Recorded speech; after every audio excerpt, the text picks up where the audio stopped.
Hello, everybody. Today we're going to be talking about an introduction to Mencius, both the philosopher and the work named after him. Mencius is the Latinized name for the philosopher Mengzi, just as Confucius is a Latinized name for the philosopher. He also has a Latinized name. Here and now, I'm going to call him by his uh, original name, Mengzi, and then go from there. So don't get confused. I'll be talking a lot about the DC Lau translation of the Mengzi, which I think is the best. James Lego's version is the one you'll find online on the Chinese Text Project if you're reading it there. That's also a very standard translation. That's pretty good as well. But I feel like the DC Lau one is a little more updated and good to go. So getting into the book, there's some differences between Western and Eastern philosophy that need to be discussed, as well as the background and kind of cultural context needed to fully understand and appreciate the work. So first, a little bit about the historical background. So Mengzi is writing what was during the Warring States period, which you see there, which is a period after the fall of two of the prominent dynasties in China. The first sort of official dynasty in China is the Shang dynasty. There is something called the Xia dynasty, but the historiography of it has been debated. If it's most likely a sort of mythical um, dynasty. The Shang is the first one we have records for, those oracle bones, which are divination fragments that we have left over. And after it, we have the Zhou, which is how you would pronounce that word with the starting with the Z, which expand along the Yellow River in China, in the northern China basin, and become the first real cultural powerhouse in the era. They have a lot more hard power than the Shang dynasty ever did, and establish a sort of cultural and political unity that is not seen in China for a little bit while after. And the Zhou King still lives during what we call the spring and annual autumns, but their power and their territory starts to be broken up as sort of feudal or kind of landlords or people that oversee certain parts of the territory on behalf of the Zhou central government start to splinter off and create their own political states. And once the Zhou King is officially done away with as a political figurehead, because eventually all his power is stripped from him, we have the Warring States period where different states of different sizes all battle for control during this period. And during this period, philosophy sort of starts in China fully. Um, there's the kind of three other schools to know about during this time, other than Confucianism, which we'll go into a little later. The first is Taoism, which is both a religion and a philosophy. They look different.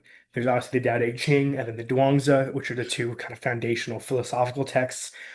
Um, we'll talk a little bit about basically to believe in something called the Tao, which is a sort of metaphysical force that underlies the universe and connects harmony with nature. Their Taoists tend to be very skeptical, almost anti-rationalist in certain ways, anti-political in a certain sense. It's very complex, the philosophical Taoism, but basically the idea that human nature should remain natural and unobscured by human ritual and human practice. And the second is Moism, which is the belief that everyone is equal. There should be universal love and brotherhood between all people. There should be a sort of pacifist agenda in politics to end offensive wars. And they are the first to use formal logic in philosophy. Philosophy before this, if you read the Analects of Confucius, for example, are just sayings. There's no attempt to argue. Master Mo, the founder of Moism, uses standard prose text to argue, to make points. For example, the point he makes that you should love everybody because you're told to love your family, uh, because someone, and love your father and mother, and because you are a son and daughter. But if somebody else that you know in your neighborhood or on your street is a also a son and daughter that also has their own connections, then that means that if you harm somebody, you're harming their family as well. So in that sense, you should not harm anyone, or you should love everyone equally. There's just a very simple argument. He's making a real attempt to persuade in his text. And finally, his local religious practices. China has a lot of folk religions. There's a lot of different goddesses gods to different things. There's different shamans and people that would perform sacrifices both on animals and sometimes on humans to sacrifice certain gods of, for example, a god of the Yellow River. Um, and Confucianism, particularly, is very scornful towards these practices because they are incredibly superstitious and seem to mislead the people. So let's talk about Mengzi himself, and you see his dates there. He is writing during the Warring States period. He is, for all we know, a surreal historical figure. That little picture of him on the left is probably not what he actually looked like, and no ancient person looks how they look in their paintings or sculptures. His book that's named after him is a recording of his certain dialogues that he had with kings, rulers, his pupils. But he's also arguing back and forth between different philosophers that are Taoists or Moists. There's also a form of egoists, philosophers that he argues with, people that think you should only care about yourself, and simple sayings. He's one of China's most influential philosophers, and we'll talk a little bit more about his kind of beliefs and practices in a second. So let's talk about the philosophical backdrop in China. China is has similar kind of schools, if you if you want, to Western philosophy, but there's a certain backdrop, assumptions about reality and the universe that's different in the East than it is in the West.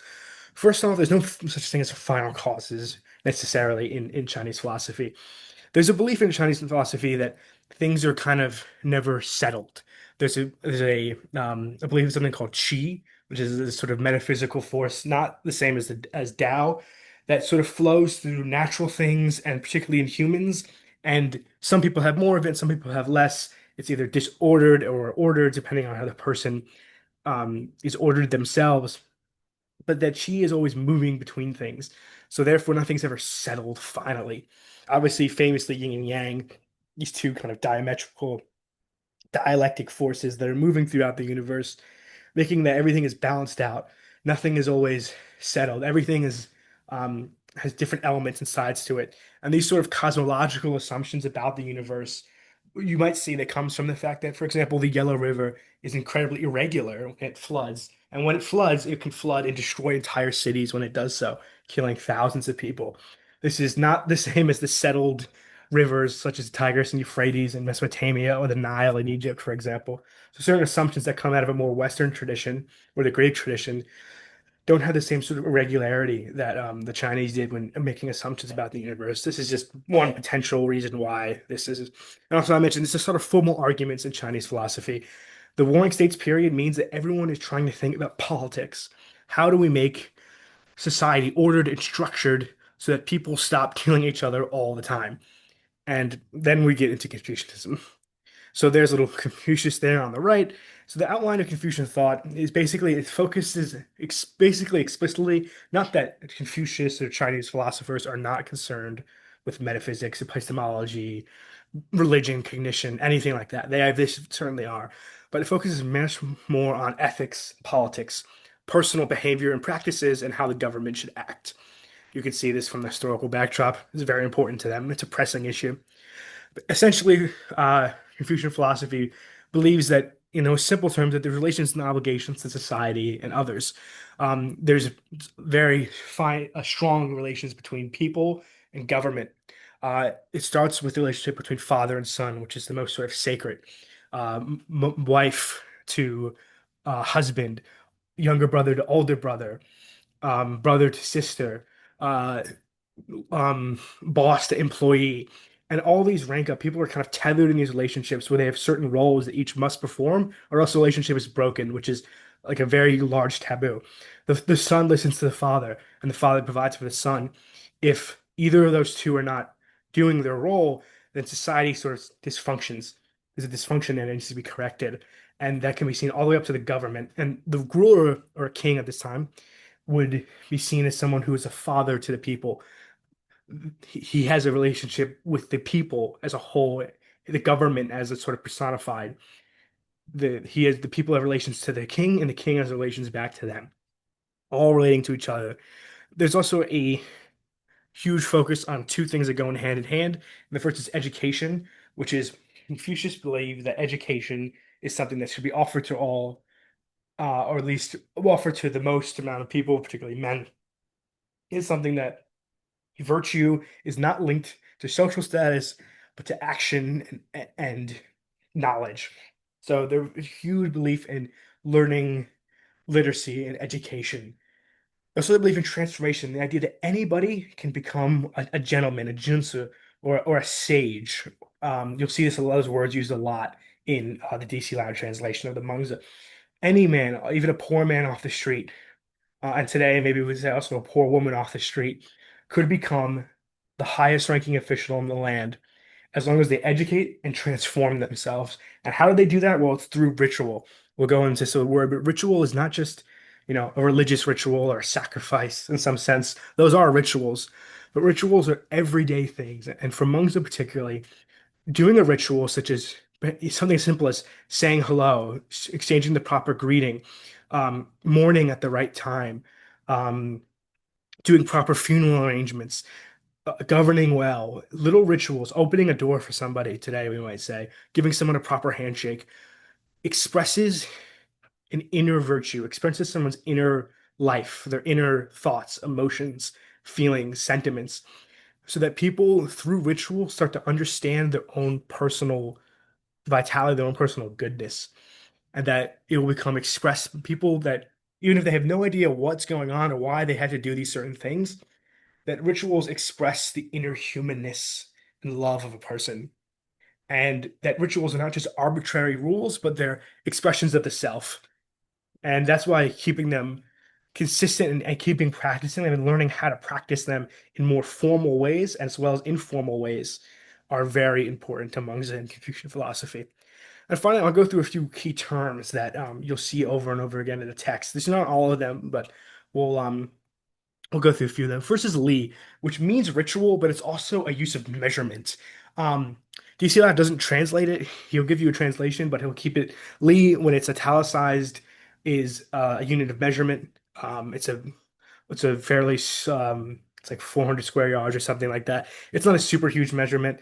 It's used to say like a state of 1,000 li, so like a media smaller state versus a larger state, hundreds of thousands of li large state.